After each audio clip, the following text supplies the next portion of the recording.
अपना कार्य तो जब कहेंगे जब उनके पास कोई लक्ष्य हो, उद्देश्य हो। लेकिन कुछ भी करे जा रहे हैं। और आप देखिए किसी पागल व्यक्ति को, कभी देखा होगा, सबने देखा होगा, उसके किसी भी काम में कोई उद्देश्य नहीं है, कोई लक्ष्य नहीं है। वो कुछ भी कर रहा है, कुछ भी कह रहा है, बस कहे जा रहा है, करे जा रहा है, उसे खुद पता नहीं है कि वो क्या कर रहा है। तो इस संसार में ऐसे लोगों की कमी नहीं है जो लोग बिना उद्देश्य के, बिना लक्ष्य के, बिना बात के काम करे जा रहे हैं। हम तो वैसे कह देते हैं कि वो पागल है। ऐसे विचित्र मानसिकता के लोग जो बीमार होते हैं उन्हें हम पागल कह देते हैं। लेकिन ऐसे लोगों को क्या कहें, जो पागल तो नहीं कह सकते, उनको माइंड तो काम कर रहा है, सोचते हैं, समझते हैं। जिन्हें हम कुछ खाने के लिए दें और वो खाद्य पदार्थ ना हो तो खाएंगे नहीं, यानी दिमाग काम कर रहा है। एक पागल व्यक्ति अगर उसे हम कुछ भी खाने दें तो वो खा ही लेगा, क्योंकि दिमाग काम नहीं कर रहा है। तो ऐसे लोग जिन्हें हम जहर खाने के लिए तो खाएंगे नहीं, क्योंकि दिमाग काम कर रहा है, लेकिन फिर भी वो अपने जीवन में ऐसे बहुत सारे कार्य करते हैं, बहुत सारे ऐसे काम करते हैं जिनके पीछे कोई उद्देश्य नहीं है, कोई लक्ष्य नहीं है। और उद्देश्य हो भी तो उसके जो परिणाम है, उस कार्य के जो परिणाम है, कोई कल्याणकारी नहीं है, बल्कि कई बार तो हानिकारक होते हैं। अब हमने कल भी देखा, पीछे भी हम देखते रहते हैं। तो ये जो शिविर है, ये शिविर हमें अपने जीवन के उद्देश्य को समझने के लिए, कि हमारे जीवन का उद्देश्य क्या है, अगर उद्देश्य नहीं है तो उसको निर्धारित करने के लिए, और उस उद्देश्य को किस प्रकार से हम प्राप्त कर सकते हैं। उस उद्देश्य को प्राप्त करने में हमारे सामने क्या कठिनाई आ सकती हैं, अगर हम उन कठिनाइयों को पहले से ही जान सकते हैं, देख सकते हैं, तो उनके निवारण के लिए हम एक योजना बना लें। अगर हमने अपने जीवन की कठिनाइयों को, दुखों को, जितने जितने दुख हमारे जीवन में आने वाले हैं, और वो पहले से ही अगर हमने उनको देख लिया, उनको भांप लिया, जान लिया, तो मुझे लगता है कि हम अगर समझदार होंगे तो उन कार्यों को, उन कठिनाइयों को, उन कार्यों की कठिनाइयों को दूर करने की एक योजना जरूर बना लेंगे। ये तो बहुत आसान काम है। तो अभी जो हमारा शिविर है उसके दो लक्ष्य हैं। जितने भी बच्चे आए हैं, चाहे कोई भी उम्र है, लेकिन अनुशासन है, बात भी नहीं कर रहे हैं जी। तो इस शिविर के दो लक्ष्य हैं। एक तो आप लोग जो अपने आप को वर्ग कह सकते हैं, क्योंकि वर्ग में रहे हैं, बौद्ध वर्ग, बुद्धिस्ट लोग हैं। तो हम अपने आप को बुद्धिस्ट इसलिए बोलते हैं क्योंकि हम भगवान बुद्ध के धम्म के अनुयायी हैं। और वर्ग में रहना, समुदाय में रहना हमारे लिए एक मजबूरी है। मजबूरी है, मजबूरी है कि नहीं है? भगवान बुद्ध ने ऐसा कोई वर्ग नहीं बनाया, कोई समुदाय नहीं बनाया। क्या भगवान बुद्ध ने किसी को बौद्ध कहा? नहीं कहा। लेकिन आज हम जो है एक दूसरे को बौद्ध क्यों कर रहे हैं? क्योंकि आज हमारी ये मजबूरी बन गई है। ये संसार जो है बिना वर्ग के, बिना समुदाय के नहीं चलता है। ये संसार तमाम तरीकों से बटा हुआ है, तमाम तरीकों से। महाद्वीपों में बटा हुआ है, देशों में बटा हुआ है, देश विभिन्न विभिन्न खंडों में बटे हुए हैं, छोटे छोटे राज्य उनके अंदर हैं। फिर उनके भीतर रहने वाले लोग भी बटे हुए हैं, भिन्न भिन्न भाषाओं के लोग हैं, भाषाओं के समुदाय बने हुए हैं, ग्रुप बने हुए हैं, धर्मों के ग्रुप बने हुए हैं, जातियों के ग्रुप बने हुए हैं, एजुकेशन के ग्रुप बने हैं। बहुत सारे ग्रुपों में ये जो मनुष्य है ये बटा हुआ है। कई बार तो ये जो वर्ग है, समुदाय है, हमें सुविधा देते हैं, कई बार सुविधा मिलती है, लेकिन यही वर्ग हमारे लिए कई बार जी का जंजाल बन जाता है। विशेष तौर पर जब हम जाति वर्ग और धार्मिक वर्ग की बात करते हैं तो ये वर्ग जो है हमारे या मनुष्य समाज के लिए जी का जंजाल साबित होते हैं नहीं होते? इसके अलावा जैसे एजुकेशनल ग्रुप बनाया तो वो कोई दिक्कत नहीं है, वो तो उसके फायदे के लिए, लोगों के कल्याण के लिए बनाया है।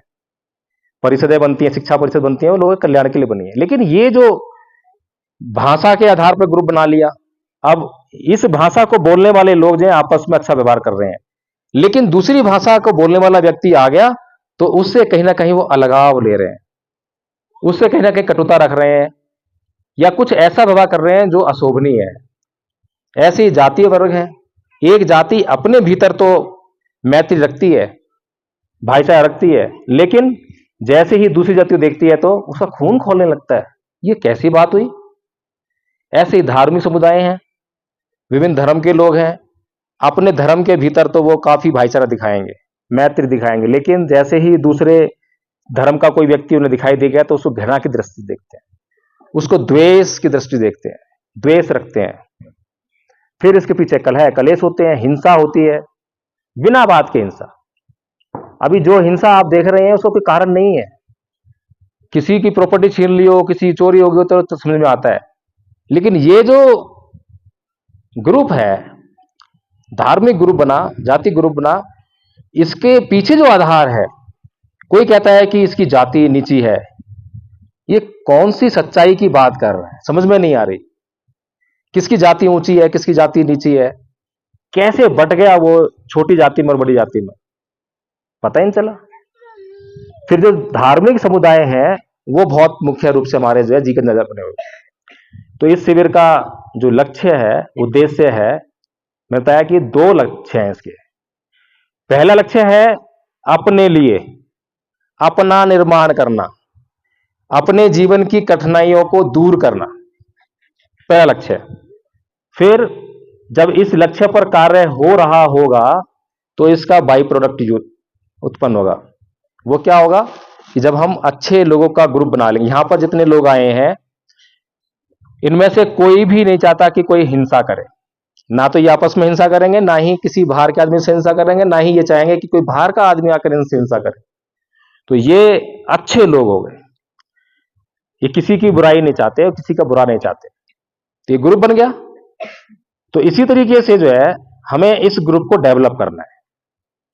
अभी जो लोग गलत मानसिकता रखने वाले लोग हैं, जो हिंसा करने वाले लोग हैं, उनको भी उनकी हिंसा को छुड़ाकर उनको भी अहिंसा सिखानी है, उनको भी भाईचारा सिखाना है, उनको भी मैत्री सिखानी है।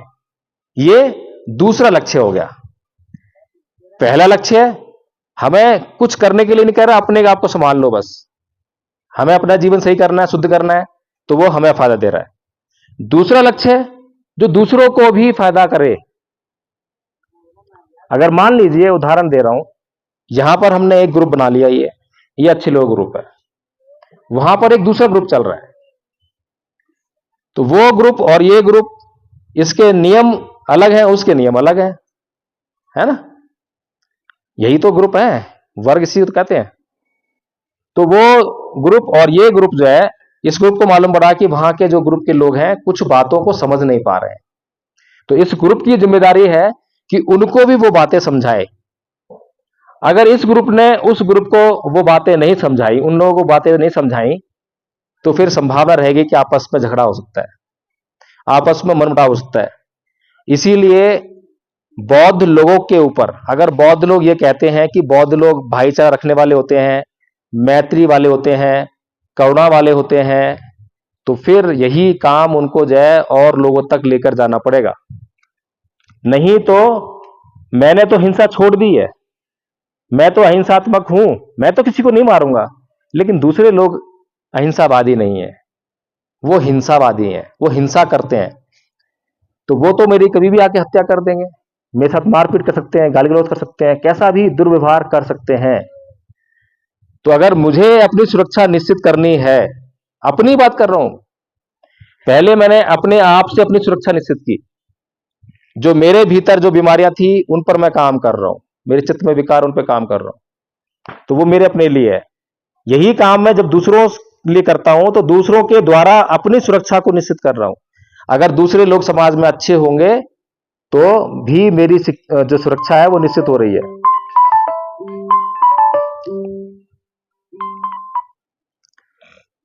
तो इसीलिए इस शिविर के 2 लक्ष्य हैं, स्वयं का परिष्कार करना, उसको सीखना, उसको समझना, फिर अपना परिष्कार करने के साथ साथ इन बातों को समाज के अन्य लोगों तक पहुंचाना कि हमें एक ऐसे समाज का निर्माण करना है जिसमें किसी का किसी के साथ कोई बैर ना हो, किसी को किसी के साथ में रहने में कोई आपत्ति ना हो और सभी मिलजुल कर जो है एक भाईचारे के तहत आराम से रह सकें।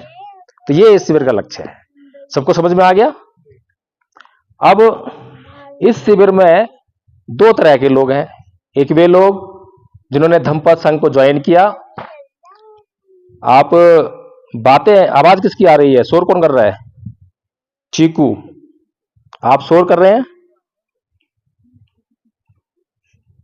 समझिए। तो दो तरह के लोग हैं यहां पर। एक तो वे लोग जो आचार्य हैं, जिन्होंने धम्मपद संघ को ज्वाइन किया, अपनी सहमति दी धम्मपद संघ को और उन्होंने प्रशिक्षण लिया और आचार्य बन गए। दूसरे वे लोग जो अभी धम्मपद संघ के साथ में जुड़ रहे हैं, जुड़ने का कार्य चल रहा है। तो उनके पास एक लक्ष्य है, उनके पास ये लक्ष्य है कि इस शिविर का फायदा उठाएं और यहां से आचार्य बनकर ही जाएं। तो ये लक्ष्य अपने भीतर जो है अपने दिमाग में बैठा लीजिए कि हमें क्या करना है। और धम्मपद संघ जो है आपको बहुत सुविधा देता है। धम्मपद संघ ने किसी से नहीं कहा कि आपको करना है। धम्मपद संघ कहता है कि हम करवाएंगे। जो कहता हो कि मुझसे नहीं होगा, तो हम कहते हैं कि बस आप जो है डेडिकेट हो जाइए, समर्पित हो जाइए, बाकी जो काम है वो धम्मपद संघ करेगा। तो अब तक हमने करके दिखाया आचार्य जी, अब तक हमने करके दिखाया है। अब तक हमने किसी को असुविधा नहीं होने दी, कितना भी टेढ़ा काम रहा हो। हमारे आदरणीय आचार्य विश्वनाथ जी हैं, जो उच्चारण भी नहीं कर पा रही थी, जो बहुत मुश्किल लग रहा था, ऐसा लगता नहीं साल भर लग जाएगा, लेकिन 1 महीने के भीतर जो है प्रयास कर करके दिन रात उन्होंने खुद भी प्रयास किए और वो आचार्य बन गई और आज दूसरे लोगों को कोर्स कराती हैं। तो इसलिए किसी के लिए कोई दिक्कत नहीं है, बहुत आसान काम हमने अपने हाथ में लिया है। लोग सोचते हैं कि ये काम बहुत मुश्किल है, मैं कह रहा हूं बहुत आसान काम है। जब हम किसी के कल्याण की बात करेंगे तो शायद ही कोई मूर्ख या पागल होगा जो उसके कल्याण की बात कहने पर हमें कोई गाली गलौज करेगा या हमें कोई ईंट पत्थर मारेगा। कोई नहीं मारेगा, बल्कि वो हमारा स्वागत करेगा कि आइए, आप तो मेरे भले की बात कर रहे हैं। किसी को धंधा पानी समझाइए, समझाने के लिए बोलिए कि भाई मैं आपका फायदा करा सकता हूं, इतने रुपए का आपको लाभ होने लग जाएगा, तो आपको ईंट पत्थर मारेगा, कोई गलौज करेगा, आपके हाथ पैर जोड़ेगा, आपको घर ले आएगा, अच्छा से अच्छा भोजन कराएगा और पूछेगा जी बताइए क्या मार्ग है जिस पर चलकर मैं धन कमा सकता हूं। उससे कल्याण की बात है ना। इसी प्रकार से जब जब हम किसी के कल्याण की बात करेंगे तो हमें कहीं भी असुविधा नहीं होने वाली है, सुविधा ही होगी, बड़ी आहो भगत होगी, बड़ा मान सम्मान होगा। तो इतना अच्छा कार्य जो है धम्मपद संघ ने अपने हाथ में लिया है और आप लोगों को यहां शिविर में आज आमंत्रित किया है, आप लोगों का स्वागत किया है और आप लोगों से भी यही उम्मीद करते हैं। अच्छे लोग संख्या में कम ही होते हैं, इसलिए इस बात से कभी नहीं घबराना। अच्छे लोग हमेशा संख्या में कम ही होते हैं, लेकिन जब अच्छे लोग संघ बनाकर संगठित होकर एक बार अच्छाई का प्रचार प्रसार करने लगते हैं, फिर अच्छाई जो है बुराई पर हावी होने लगती है और बहुत तेज गति से फैलती है। उसकी फैलने की जो गति है, आप यकीन मानिए, भगवान बुद्ध का इतिहास हमारे पास है। केवल अकेले भगवान बुद्ध ने और केवल 5 लोगों को शिक्षा दी थी, केवल 5 लोगों को, और उन लोगों ने इतना धम्म प्रचार किया कि कौन सा ऐसा देश है आज की डेट में जहां भगवान बुद्ध का धम्म का प्रचार प्रसार ना हो रहा हो। प्राचीन काल में देखें तो ईरान, अफगानिस्तान, यहां तक तो धम्म पूरा गया, अफगानिस्तान पूरा बौद्ध में था। इतनी दूर दूर तक जो है पूरे देश के देश बौद्ध हुए। आज भी कई देश बौद्ध राष्ट्र कहलाते हैं। तो ये कहां से शुरू हुआ? एक पहले कदम से भगवान बुद्ध शुरू हुआ। अकेले आदमी थे, अकेले आदमी थे और उन्होंने जब काम करना शुरू किया, अच्छाई वाला काम था। तो समस्या यह है अभी तक संसार में कि अच्छे लोग जो है संघ नहीं बनाते हैं, अच्छे लोग संगठित नहीं होते हैं और अच्छे लोग संघ संगठित होकर अच्छाई के लिए, अच्छाई के प्रचार प्रसार के लिए काम नहीं करते हैं। तो अच्छाई कैसे फैलेगी? फिर लोग कहते हैं कि भाई बुराई का बोलबाला है, ऐसे बोलते हैं ना कि आजकल तो जमाना ही चोर डाकुओं का है। अब ऐसा बोलने के लिए हम क्यों मजबूर हुए? अपनी गलती नहीं देख रहे हैं हम, गलती तो हमारी है। अगर हम अच्छे हैं तो क्या हमने अच्छे लोगों का संग बनाया? अगर हम अच्छे लोग हैं तो अच्छा कार्य करने के लिए लोगों को संगठित किया, नहीं किया, तो फिर बुरे लोग तो हमारे ऊपर आ भी होंगे ही होंगे। तो ये तो सामान्य सी बात है। तो इसीलिए हमें जो है संघ बनाना है, संगठित होना है, अच्छे कार्य को जानना है और उसका प्रचार प्रसार करना है। किसी को डाउट है इसमें? कोई ये कहे कि नहीं मैं ये कार्य नहीं करूंगा, स्वतंत्र है, हाँ भी कर सकते हो, ना भी कर सकते हो, कोई बात नहीं है। और कोई ना कर देगा तब भी शिविर में रहेगा, बाहर नहीं निकालने वाले हम। और कोई ना कर देगा, शिविर में रहेगा, खाना भी मिलेगा, खाना रहना सब मिलने वाला है, बाहर नहीं निकालेंगे। लेकिन ईमानदारी से हाँ करनी है, ईमानदारी से ना करनी है, ना तो ना, हाँ तो हाँ, ताकि हमें अपनी स्ट्रेंथ मालूम पड़ जाए कि हम कितने लोग हैं। जितने लोग होंगे उसी हिसाब से योजना बनाएंगे। आज शिविर में जितने लोग आए हैं इसकी योजना 2 महीने पहले बनाई थी। तो 2 महीने पहले हमने देखा भाई हमारे पास कितनी जगह है, कितने आचार्य हैं, क्या व्यवस्था करनी है, तभी तो बना पाए इसको। इसीलिए ईमानदारी से हाँ करनी है और ईमानदारी से ही ना करनी है।